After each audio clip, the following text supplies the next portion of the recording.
Let's bring in Stephen Miller. He's former White House senior advisor to President Trump. Good morning, Stephen. Thank you for being with us today.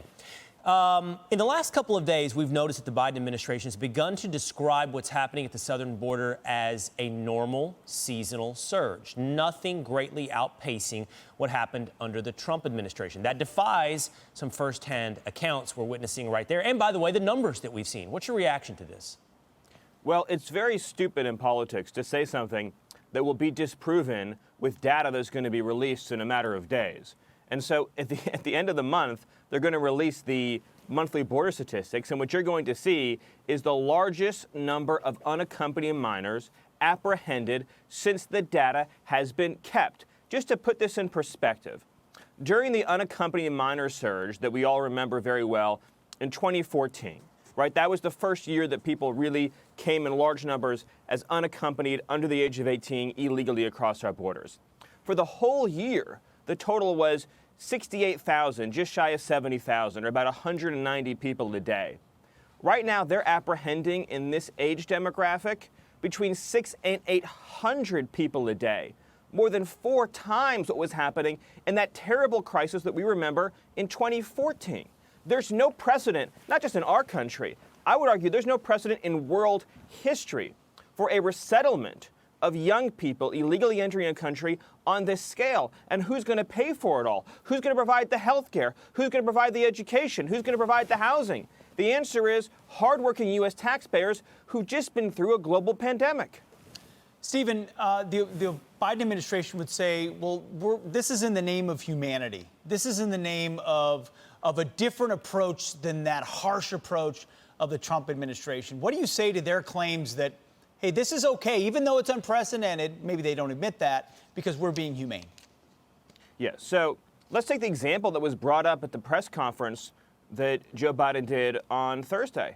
So a reporter for another news outlet asked Joe Biden about a story. The story was that an unaccompanied minor, 9 years old, came here.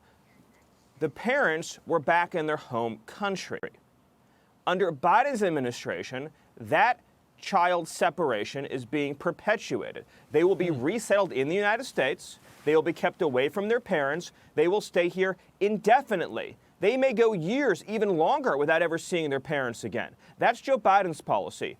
The Trump administration policy was to contact the home country, contact social services, contact our embassy and consulates, and arrange for a reunification in the home country, and then to work with that government to make sure that family was safe. That's the difference. Joe Biden is splitting up families all over the world for years at a time to bring them here to America at taxpayer expense. Donald Trump was humanely reuniting people at home. And the termination of that policy, the decision to keep all illegal aliens under 17 here in America indefinitely, is triggering a tidal surge that we have never seen before, again, as long as data has been kept. Stephen, I want to ask you, we have 2 problems here, which is that people are continuing to come, and then you have the people that are already here. So even if President Biden were to come out at this point and say, stop coming or you will be sent back, the question is, one, do those people believe him? Because all of the people that just came are likely going to be able to stay, I would assume. And secondly, is that enough? And does that address the problem we have now, which is overcrowding a facility? What happens to all of these people now? What do we do? Right. So a couple things. First of all, Joe Biden has the authority right now under what you may have heard is called Title 42. It's a CDC public health authority that Donald Trump put into place. And you could take all of the unaccompanied minors that are in facilities today and begin the process of lining up charter flights and sending them back to their home countries. Once you do that, the overcrowding will disappear within days, and they will stop coming, and the problem will be solved. It is a voluntary choice of this administration.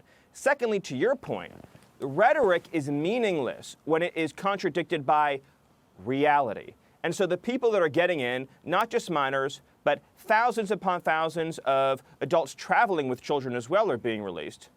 When they get in, they go onto social media, they report how they got in, where they are now, and that information travels back to where they come from. So unless you change the reality, then this mass illegal resettlement is going to continue not only at its current unprecedented pace, but to reach even greater highs that we can scarcely imagine.